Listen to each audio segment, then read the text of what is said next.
गोविंद शिल्प घेऊन येत आहे एकूण 80 ट्विन बंगलोचा भव्य दिव्य पंढरपुरातील एकमेव प्रकल्प। आमच्या प्रकल्पाची वैशिष्ट्ये मनाला शांती देणारं महादेवाचं मंदिर, मुख्य रस्ता सुमारे 30 फुटांचा, अंतर्गत रस्ता सुमारे 20 फुटांचा, ग्रामपंचायत योजनेचा प्रत्येक बंगलोजला स्वतंत्र नळ, सांडपाण्याची सुरक्षित विल्हेवाट, सर्व टाइल्स ग्लॉसी आणि नामांकित कंपनीच्या, सर्व स्टेअर, खिडक्या, चौकटी सुपर ब्लॅक ग्रेनाइट, दोन्ही अटॅच बाथरूम पूर्णपणे टाइल्स, पंतप्रधान हर घर नल योजना पूर्णत्वाकडे, bathroom, basin, kitchen, CP fittings हे जगवार कंपनीचे, स्टील वर्क पूर्णपणे जिंदाल कंपनीचे, 1000 लिटर पाण्याची टाकी, 150 लिटर सोलर वॉटर हीटर सोबत वॉटर प्युरिफायर, प्रत्येक बंगलोजला स्वतंत्र पार्किंग, दर्शनीय भाग पूर्णपणे डॅटो टाइल्स, टाटा प्रवेश कंपनीचे आकर्षक भक्कम दरवाजा, फुटी उंचीचे सुरक्षित कंपाऊंड। मग विचार काय करताय? गोविंद शिल्प, पत्ता गट नंबर 95, हॉटेल अंगण शेजारी, टाकळी रोड, पंढरपूर। ताज्या घडामोडी पाहण्यासाठी आमच्या YouTube चॅनलवरील PVR म्हणजेच पंढरी वार्ता या न्यूजला सबस्क्राइब करा आणि शेजारील बेल आयकॉनवर क्लिक करा। वाखरी जिल्हा परिषद गटातून विठ्ठल सहकारी साखर कारखान्याचे माजी संचालक दत्तात्रय कांबळे यांच्या सुविद्य पत्नी उज्ज्वला दत्तात्रय कांबळे यांनी काँग्रेसच्या माध्यमातून आपला उमेदवारी अर्ज दाखल केला। वाखरी जिल्हा परिषद गटातून तीर्थक्षेत्र विकास आघाडीकडून सुनीता संग्राम गायकवाड यांच्या उमेदवारीवर शिक्कामोर्तब झालंय अशी चर्चा सुरू असतानाच भगीरथ भालके यांचे कट्टर समर्थक अशी ओळख असलेले विठ्ठलचे माजी संचालक दत्तात्रय कांबळे यांनी त्यांच्या पत्नी उज्ज्वला दत्तात्रय कांबळे यांना वाखरी जिल्हा परिषद गटातून निवडणुकीच्या रणसंग्रामात उतरवल्यामुळे याची मोठी चर्चा होऊ लागली आहे। दत्तात्रय कांबळे हे जसे भालके समर्थक म्हणून ओळखले जात आले आहेत, तसे सोलापूर लोकसभा मतदारसंघाच्या खासदार प्रणिती शिंदे यांचेही थेट संपर्क असलेले कट्टर समर्थक म्हणून त्यांची ओळख आहे। त्यामुळे उज्ज्वला दत्तात्रय कांबळे यांच्या काँग्रेसच्या माध्यमातून उमेदवारी अर्जामुळे वाखरी जिल्हा परिषद गटात मोठा ट्विस्ट निर्माण झालाय। तर या निवडणुकीत आपणासमोर केवळ समाधान फाटे यांचेच आव्हान असल्याची प्रतिक्रिया देखील दत्तात्रय कांबळे यांनी दिली आहे। त्यावेळेस हे काय म्हणाले विठ्ठलचे माजी संचालक दत्तात्रय कांबळे हे पाहूयात। वाखरी जिल्हा परिषद गटातून काँग्रेसच्या माध्यमातून तुम्ही आज अर्ज दाखल केलेला आहे। काँग्रेस हा आमचा राष्ट्रीय पक्ष आहे। काँग्रेसची ध्येय धोरणं इतर पक्षापेक्षा वेगळे आहेत। काँग्रेसच्या मुळापासून गोरगस धार्मिक राजकारण केलं जात नाही। सर्व धर्माला काँग्रेसमध्ये समान संधी आहे।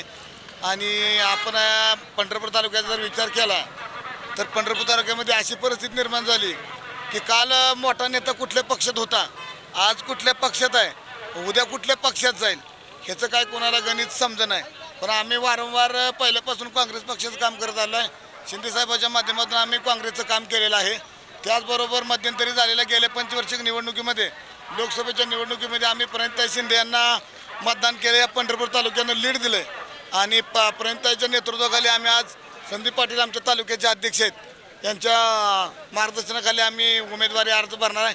काँग्रेसची भूमिका पुढे घेऊन जाऊन आम्ही मतदाराच्या समोर जाणार आहे। आणि पंढरपूर तालुक्यातील निवडणुका या परिवाराच्या समीकरणावर भगीरथ भालके आणि अभिजित पाटील यांची काही तडजोडीसाठी चर्चा सुरू आहे असं समजतं। अभिजित पाटील आणि भगीरथ भालके यांची तडजोडीसाठी चर्चा चालू आहे। सध्या भगीरथ दादांनी कालची निवडणूक ही पक्षावर न लढवता त्यांनी आघाडीवर लढवली होती आणि समोरच्या पार्टीनं भाजपमधून निवडणूक लढवली होती। सध्याही भगीरथ दादांचं आघाडीमधून तीर्थक्षेत्र विकास आघाडीमधून जर त्यांचं नियोजन चालू आहे तर अभिजित आबांचं आता तुतारी का घड्याळ अजून त्यांच्या याच्यामध्ये कन्फ्यूज आहे। काही लोकांना त्यांनी घड्याळावर लढायला सांगितले, काही जणांना तुतारीवर लढायला सांगितले, काही जणांनी उमेदवारी अर्ज भरताना वेगळ्याच पक्षाचे पंच गळ्यात घातले, काही जणांनी आता त्या पक्षाने उमेदवार न भरता दुसऱ्या पक्षाचा। तुम्ही विचारलेला प्रश्न की पंढरपूर तालुका परिवाराच्या माध्यमातून चालला आहे, पण ही जी निवडणूक आहे आपण ज्यावेळेस परिवार विठ्ठल परिवार आणि पांडुरंग परिवार ह्या निवडणुका लढत असताना कायम विधानसभा लोकसभेला हे करत असतो आणि लोकसभेला आम्ही काँग्रेसवर मतदान केले, विधानसभेलाही आम्ही काँग्रेसवर मतदान केले। भगीरथ दादांनी काँग्रेसचा उमेदवारी घेतली होती त्यावेळेस महाविकास आघाडी असणारा घटक पक्ष राष्ट्रवादी काँग्रेस पक्ष शरद पवार पक्ष यांनी इथं विरोध केला आणि त्यांच्या विरोध करण्यामुळे भगीरथ दादांना अपयश आलं। अजूनसुद्धा हे पक्ष एकमेकाला खोडा घालण्याच्या प्रयत्नात आहेत आणि म्हणून आम्ही काँग्रेसच्या मागे सलग 3 निवडणुका झाला आम्ही लढतोय आणि म्हणून आम्ही काँग्रेसच्या माध्यमातून हा निवडणुकीला अर्ज भरलेला आहे। काँग्रेसला मिळालं होतं, आता तुम्ही काँग्रेसच्या माध्यमातून अर्ज भरलाय, काय सांगाल? एकतर महत्त्वाचं म्हणजे मी सर्व अध्यक्ष आणि सर्व राष्ट्रीय नेत्यांचे मी आभार मानतो की मला या पक्षानं संधी दिली. सगळ्यात महत्त्वाचं म्हणजे हा अत्यंत सेक्युलर असलेला पक्ष आहे. सर्व जाती धर्मांना एकत्रित घेऊन चालणारा पक्ष आहे. आता तुम्ही जी प्रश्न विचारला त्याच्यामध्ये तुम्ही म्हणला ते अत्यंत योग्य म्हणलेलं आहे की आमचा जे खर्डी, उंबरगाव किंवा तावशी, तनाळी ह्या जे भाग आहेत या भागामध्ये काँग्रेसचं सर्वात जास्त आधिपत्य आहे. त्या ठिकाणी मोठ्या प्रमाणात काँग्रेसचा मतदार वर्ग आहे आणि मला नक्की खात्री आहे की या भागातले जे मतदार आहेत ते प्रणितताई आणि काँग्रेस पक्षाच्या पाठीमागं राहिलेले आहेत कायमस्वरूपी. यावेळी राहतील असा मला खूप मोठा विश्वास आहे. पंढरपूर नगरपालिकेच्या नगराध्यक्षपदाची प्रणिता बालके यांची उमेदवारी तीर्थक्षेत्र विकास आघाडीकडून स्वतः प्रणिताताई शिंदे यांनी जाहीर केलेली होती. आता तुमच्या प्रचारात त्या येणार आहेत का? आणि काँग्रेसच्या माध्यमातून न लढता तीर्थक्षेत्र विकास आघाडीकडून लढण्यास त्यांनी संमती दिली होती असं म्हटलं जातंय आणि आता तुम्ही काँग्रेसकडून लढताय, काय सांगितलं? मला खात्री आहे की त्या नक्की माझ्या प्रचारासाठी येतील. एकतर मी प्राध्यापक आहे, डॉक्टर आहे, PhD झालेला आहे आणि राजकारणामध्ये चांगल्या लोकांनी, शिकलेल्या लोकांनी यायला पाहिजे अशी सामान्य लोकांची मागणी आहे आणि ही मागणी पूर्ण करण्याच्या जबाबदारीनं मी इकडं आलेलो आहे खरं तर. आणि मला खात्री आहे की शिकलेल्या व्यक्तींच्या पाठीमागं असा सेक्युलर पक्ष जो आहे तो राहील. त्याचबरोबर प्रणिताताई आणि सर्व वरिष्ठ नेते जे आहेत हे माझ्या प्रचारासाठी येतील याची मला खात्री आहे. तुम्ही विठ्ठल सहकारी साखर कारखान्याचे संचालक राहिला आहात. मागील विधानसभा निवडणुकीवेळी विठ्ठल परिवारातील नेत्यांनी एकजुटीने आमदार अभिजित पाटील यांना विरोध करण्याचाही प्रयत्न केलेला होता दुसऱ्या गटातील नेत्यांनी. आता तुम्ही वाखरी जिल्हा परिषद गटातून लढताय आणि हे दोन नेते एकत्र येत आहेत, काय सांगाल? पाठीमाग त्या माढा मतदारसंघामध्ये आमदार अभिजित पाटील यांना विरोध केला होता. ही गोष्ट तितकीच खरी आहे, परंतु त्यावेळेसची परिस्थिती वेगळी होती. त्यावेळेस पंढरपूर मंगळवेढ्यामध्ये भगीरथदादा काँग्रेसच्या माध्यमातून लढत होते, तर माढ्यामध्ये अभिजित आबा राष्ट्रवादीकडून लढत होते. परंतु विठ्ठलच्या निवडणुकीमध्ये ह्या दोन गटाचं वेगवेगळं पॅनल होतं.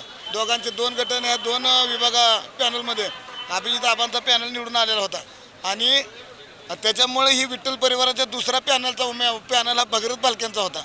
त्यामुळे ह्या पॅनलमधल्या लोकांचा पलीकडल्या मतदारसंघात विरोध होता आणि इकडल्या त्यांच्या गटाचा विरोध होता. त्यामुळे जरी आता ही एक झाली असली तरी अजूनसुद्धा मी ज्या मतदारसंघामध्ये उभं राहिलो आहे, ज्या वाखरी मतदारसंघामध्ये मी काँग्रेसच्या माध्यमातून निवडणुकीचा अर्ज भरला आहे, त्या निवडणुकीमध्ये सुद्धा आता त्या दोघांचे दोन पक्ष आहेत, दोन उमेदवार आहेत. एकाने तीर्थक्षेत्र विकास आघाडी भगीरथदादांच्या माध्यमातून भरलेला आहे, तर दुसऱ्याने अभिदाबा पाटलांकडून भरलेला आहे. त्याच्यामुळं वाखरी मतदारसंघात त्या दोघांची युती होण्याची शक्यता फार कमी आहे आणि ह्याचा फटका या दोघांनाही बसणार आहे आणि तिसरा उमेदवार इथं निवडून येऊ शकतो. आणि हे जे उमेदवार आहेत ह्याच्यामध्ये काही उमेदवार 6 दिवसापूर्वी आलेत, काही उमेदवार 60 दिवसापूर्वी आलेत, काही उमेदवार 6 महिन्यापूर्वी आलेत आणि वारंवार सांगतात आम्ही 6 महिन्यात हे केलं. पण आमचा जन्म त्या मतदारसंघात झाला आहे, आम्ही वर्षानुवर्ष त्या मतदारसंघात काम करतोय आणि आता आम्ही अर्ज भरल्यावर आता अर्ज भरला आलं सुद्धा काही जणांचं म्हणत होतं असं करू नका तसं करू नका. आणि ह्या मतदारसंघात ह्या वाखरी मतदारसंघात वाखरी जिल्हा परिषद गटामध्ये झालेली अभिजित आबा पाटील आणि भगीरथदादा बालके यांची युती ह्या मतदारसंघापुरती राहील का नाही मला याची खात्री वाटत नाही. मी जरी भगीरथदादांचा कार्यकर्ता असलो, काँग्रेसचा कार्यकर्ता असलो, आम्ही आज काँग्रेसचा फॉर्म भरला आहे कारण ते दोन्ही उमेदवार आज अर्ज भरला येताना दोन्ही ताकदीनिशी आलेत आणि दोघांचं काल रात्रीपर्यंत काम चालू आहे. त्यामुळे ह्या मतदारसंघात वाखरी मतदारसंघात त्यांचं राहील का नाही सांगत नाही.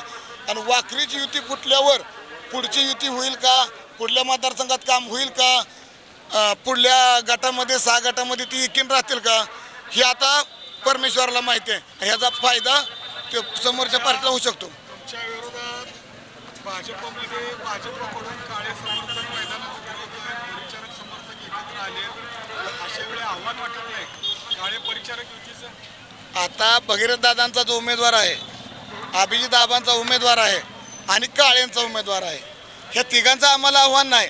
आम्हाला आव्हान फक्त समाधान फाट्यांचं आहे. का समाधान फाट्याचा? आमचा जो मतदारसंघ आहे हा नदीच्या कडेच आहे आणि आमच्या मतदारसंघातल्या 13 गावातल्या ऊस पट्ट्यातला ऊस कारखान्याला जातो. त्या बाबानं पोटाला आतड्याला तिडं पाडून त्यानं इथं उपोषण धरली. आम्हाला या कारखानदाराकडून 200-200 रुपये दर जास्त मिळवून दिला त्याच्यामुळे आमच्या भागातलाच कामगार शेतकरी, आमच्या भागातला सभासद समाधान पाट्याच्या मागे जाऊ शकतो. त्यामुळे आव्हान समाधान पाट्याचं आम्हाला आहे.